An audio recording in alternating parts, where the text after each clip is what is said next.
क्यों पड़े हो चक्कर में, कोई नहीं है मजलिस के टक्कर में। शेरों की जमात है, डरने और घबराने वाली जमात नहीं है। यहां हमने सुना कि किस तरह से आजकल डराया जा रहा है, धमकाया जा रहा है। तो मैसेज तो देना पड़ेगा ना, पैगाम देना पड़ेगा। तो सुन लो, कानून की लड़ाई लड़ोगे, कानून से जवाब देंगे। सियासत की लड़ाई लड़ोगे, सियासत से जवाब देंगे। और भाईगिरी पे आ गए तो अल्लाह जिसको हिदायत दे इंशाअल्लाह देख लेंगे। डरने और घबराने का नाम नहीं है मजलिस इत्तेहादुल मुस्लिमीन। बिस्मिल्लाहिर्रहमानिर्रहीम। डायस पर तशरीफ फरमा ऑल इंडिया मजलिस इत्तेहादुल मुस्लिमीन के सदर, member of parliament, नकीब Millat Alhaj barrister Asaduddin Owaisi साहब, डायस पर तशरीफ फरमा गोधरा कि आपके अपने भाई, आपके अपने दोस्त, आपके हमदर्द मुफ्ती हसन साहब, मजलिस इत्तेहादुल मुस्लिमीन के तमाम जिम्मेदारान, यहां पर मौजूद मेरे दोस्त, मेरे बुजुर्ग और मेरी पर्दानशी मां बहनें, आज का ये जलसा इंतखाबी जलसा, गुजरात में चुनाव है, गोधरा में चुनाव है। जिस तरह मुख्तलिफ सियासत पार्टियों ने अपने अपने उम्मीदवारों को ठहराया है, इसी तरह मजलिस इत्तेहादुल मुस्लिमीन ने भी पहली मर्तबा गुजरात विधानसभा में हिस्सा लिया है और आपके अपने हलके से, गोधरा से हमने मुफ्ती साहब को टिकट दिया है। इतने बरसों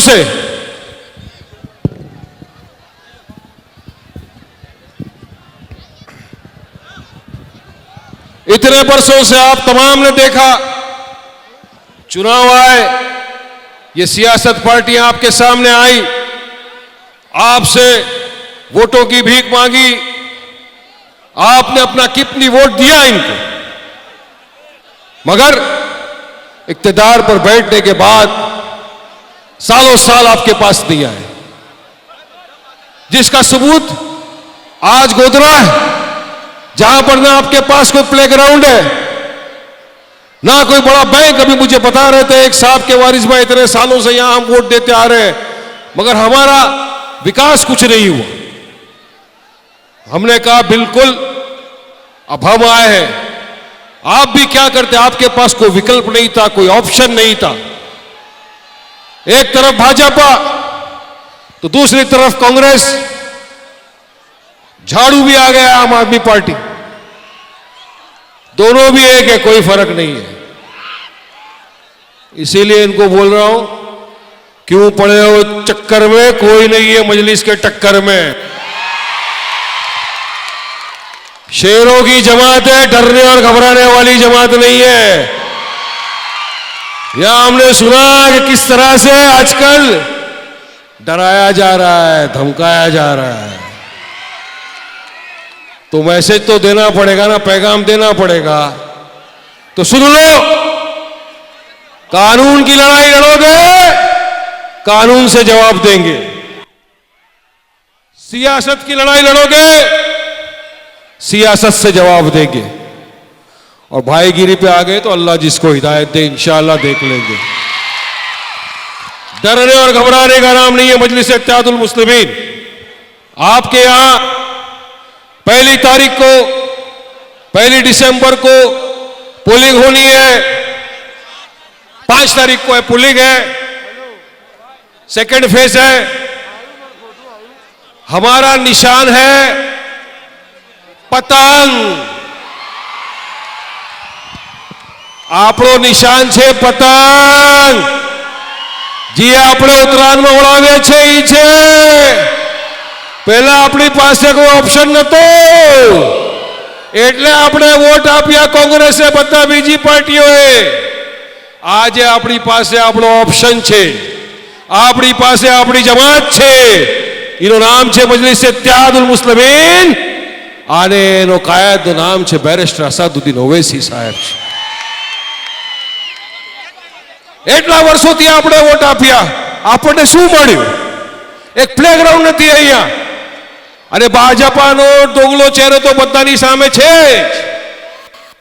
नरोटा पार्टी थैलो તમે બધાએ જોયો, 90 मुसलमान लोगों को मार दिया, नरसंहार कर दिया, कत्ल कर दिया. उनके कातिल को भाजपा ने, जिसको सजा हुई थी लाइफ टर्म, उसकी बेटी को टिकट दिया नरोटा पार्टिया से, चुनाव लड़. तो फिर मोदी जी सबका साथ सबका विकास काय का तो खोखला जुमला हुआ ना, खोखला हुआ ना.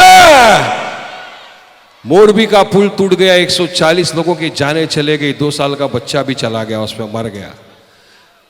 जिसको अरेस्ट करना था कॉन्ट्रैक्टर को, उसको आज तक अरेस्ट नहीं किया. टिकट कलेक्टर को अरेस्ट किया. और जिस पे जवाबदारी बनती है, जिस पे अकाउंटेबिलिटी फिक्स होती है, वो होता है गुजरात का चीफ मिनिस्टर भूपेंद्र पटेल. मगर उनके खिलाफ ना कोई कार्रवाई, ना कोई रेजिग्नेशन, कुछ नहीं, बल्कि उनको सम्मानित कर दिया. अमित शाह साहब ने उनको गुजरात का सीएम कैंडिडेट डिक्लेयर घोषित कर दिया 2022 में. यह इनका सबका साथ सबका विकास सबका विश्वास. लेकिन सबके मुंह में दही जमा हुआ है, कोई मुंह खोलने को तैयार नहीं उनके खिलाफ. अगर वाकई में कोई लड़ रहा है तो आपकी अपनी जमात मजलिस इत्तेहादुल मुस्लिमीन लड़ रही है इनके साथ.